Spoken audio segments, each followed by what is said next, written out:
EHS, HSC, QHSC, OHS, QHHSC। तो ये words बहुत ही कॉमन है। अगर आप सेफ्टी फील्ड में काम कर रहे हैं, ये वर्ड्स बहुत ही ज़्यादा कॉमन है, लेकिन बहुत सारे इंडिविजुअल्स को इन वर्ड्स में बहुत ज़्यादा डाउट रहता है एक्चुअली इनका मतलब क्या होता है जनरली। ओके, ये क्यों यहाँ पे लगाया जाता है? अगर हमारे पे इन पर्टिकुलर पोस्ट की वैकेंसी निकलती है, for example QHSC officer, OHSC officer, then can we apply for that? Is it possible for apply for that? So इस पर्टिकुलर वीडियो में यही मैं आपके साथ डिस्कस करने जा रहा हूँ इन वर्ड्स के बारे में। So hey guys, hello and welcome to HS academy, authentic and reliable knowledge. So आज हम डिस्कस करने वाले हैं इस वीडियो में इन वर्ड्स का मतलब बेसिकली होता क्या है और इनके जो एलिमेंट्स हैं इनको हम समझेंगे अच्छी तरीके से। सो इन द नियर फ्यूचर अगर आप पे कभी भी इस तरीके की अपॉर्चुनिटीज़ आएँ तो आप उनमें अप्लाई कर सकें without any hesitation. So let's get started. सबसे पहले यहाँ पे एक वर्ड देख लेते हैं, safety officer and EHS officer. इनमें सिग्निफिकेंस है क्या? ओके, तो देखो, एक सेफ्टी ऑफिसर कोई भी एक ऐसा इंडिविजुअल है जिसको कि अल्टीमेट रिस्पॉन्सिबिलिटी सेफ्टी की दी गई है। ओके, उसे सेफ्टी एश्योर करनी है, पर्सनल सेफ्टी किसी भी एक ऑर्गेनाइजेशन में। Okay, on the other hand EHS मतलब आप क्या समझते हैं? एक EHS मैंने आपके सामने वर्ड रखा, तो उस वर्ड में बेसिकली आपके 3 एलिमेंट्स हैं। फर्स्ट है एनवायरनमेंट, सेकंड है हेल्थ एंड सेफ्टी। तो 3 एलिमेंट्स यहाँ पे बेसिकली प्रेजेंट है। तो सबसे पहले फर्स्ट एलिमेंट को देखते हैं हम, एनवायरनमेंट। तो एनवायरनमेंट से आप यहाँ पे क्या समझते हैं? तो एनवायरनमेंट का मतलब देखिए यहाँ पे ये है कि आप कोई भी ऑर्गेनाइजेशन आपकी है, किसी भी ऑर्गेनाइजेशन के internal as well as external environment को आपको ध्यान में रखना है। अब एक्सटर्नल मतलब क्या? कोई भी इंडस्ट्री है, कंस्ट्रक्शन साइट है, वहाँ से वेस्ट जनरेट होता है।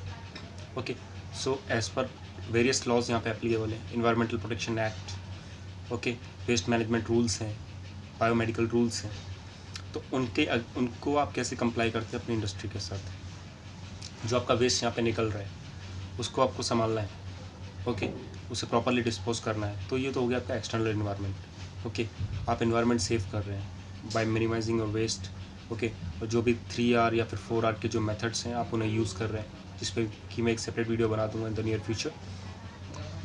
अगर आप इंटरनल एनवायरनमेंट की यहाँ पे बात करें, आपका जो वर्क प्लेस एनवायरनमेंट है जहाँ पे आपके इंडिविजुअल्स वर्क कर रहे हैं, आपके वर्कर्स, तो एज यू नो वो डेली बेसिस पे वेरियस केमिकल से एक्सपोज हो रहे हैं। For example asbestos, dust, would dust. अभी केमिकल्स डिपेंड करेंगे कि आप पे क्या क्या प्रोसेस चल रही हैं, आप किस मटेरियल का, रॉ मटेरियल का यूज़ कर रहे हैं। साथ ही साथ आपका जो भी एनवायरनमेंट है जहाँ पे वो काम कर रहे हैं, वहाँ पे लाइट लेवल्स क्या हैं, नॉइज़ लेवल क्या है, हीट लेवल्स क्या क्या हैं। तो ये सब इंटरनल एनवायरनमेंट है, इसको भी आपको कंट्रोल करना है। ओके, तो जो इंटरनल एनवायरनमेंट होता है वो बेसिकली ज़्यादातर कंट्रोल किया जाता है इंडस्ट्रियल हाइजीनिस्ट द्वारा in comparison of safety officers और EHS ऑफिसर्स। लेकिन तभी भी हमें उसकी अंडरस्टैंडिंग होनी चाहिए, बिकॉज एवरी इंडस्ट्री और every organisation is not going to employ a full-time industrial hygienist.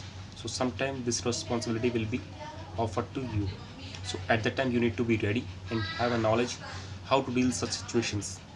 Okay, so ये था E का significance। E मतलब basically होता है। नेक्स्ट वर्ड यहाँ पे आता है हेल्थ। अब हेल्थ हमें किसकी देखनी है और किस लेवल तक हमें हेल्थ देखनी है? तो हमारे जो एम्प्लॉयज़ हैं, जो इंडस्ट्री के अंदर काम कर रहे हैं, उनके हमें हेल्थ को ध्यान में रखना है।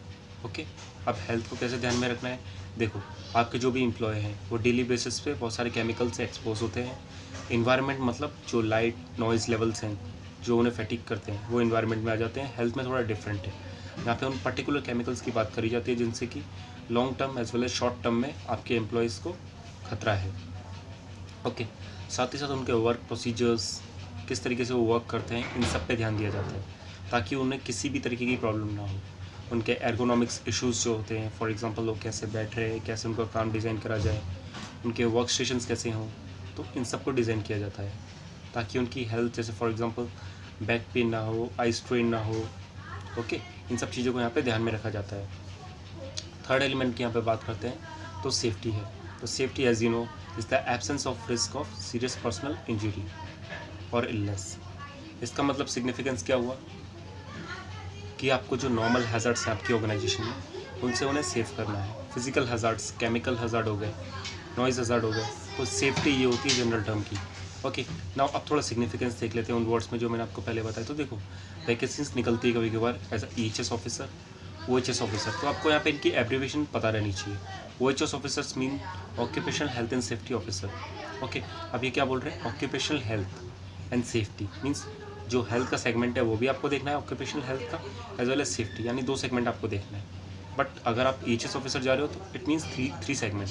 बट इन आवर कंट्री हम ज़्यादा इसमें फोकस नहीं करते हैं। अगर कोई EHS ऑफिसर इंडिविजुअल है then he will only take care of safety instead of environment and health. Okay, now एक वैकेंसी यहाँ पे और निकलती है जिसे कि हम कहते हैं QHSC।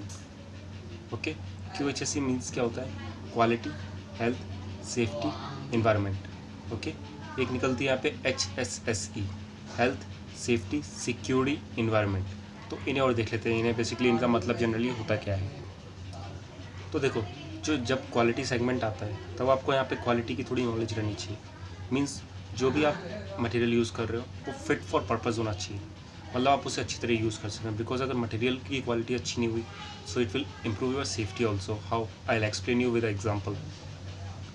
मान लीजिए आप किसी फायर प्रोटेक्शन कंपनी में काम कर रहे हैं। ओके, आपके पास पाइपिंग आएंगी, फिटिंग्स आएंगे, बहुत सारे मटेरियल्स आएंगे।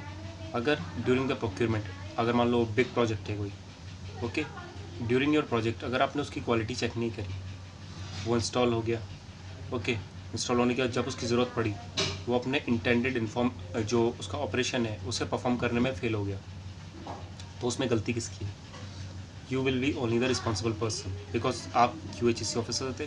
तो यहाँ पे इंपॉर्टेंट बनता है कि आपको क्वालिटी की नॉलेज होनी चाहिए। तो अभी से आप थोड़ा बहुत वीडियो देखिए, क्योंकि मैं आगे जाके मैं भी कवर करूँगा इस चैनल पे क्वालिटी के बारे में। साथ ही साथ आप इसमें अगर ऑडिटर का सर्टिफिकेशन करना चाहते हो तो ISO 9001 you can take it. Okay, तो क्वालिटी ये एस्पेक्ट है। अब नेक्स्ट पे आते हैं हम सिक्योरिटी। सिक्योरिटी मीन्स बेसिकली होता है, सिक्योरिटी मतलब होता है यहाँ पे आपके जो एसेट हैं कंपनी के, किसी भी ऑर्गेनाइजेशन में आप काम कर रहे हैं वहाँ पे बहुत सारे एसेट रहते हैं, वैल्यूएबल आइटम्स। ओके, तो उन लोगों को हमें प्रोटेक्ट करना है। ओके, अब प्रोटेक्ट कैसे करना है, उन्हें थेफ्ट से बचाना है, एक्सटर्नल थेफ्ट से। ओके, तो सिक्योरिटी को मैं जनरली 2 टाइप में डिवाइड कर सकता हूँ यहाँ पे, एक फिजिकल सिक्योरिटी, एक होता है इलेक्ट्रॉनिक सिक्योरिटी। ओके, तो इस पर्टिकुलर वीडियो में मैं ये नहीं कवर करने वाला हूँ basically electronic and physical security होता क्या है, लेकिन मेन फोकस आपका किस पे रहना चाहिए, थोड़ा सा फिजिकल सिक्योरिटी के बारे में आपको इन्फॉर्मेशन होना चाहिए।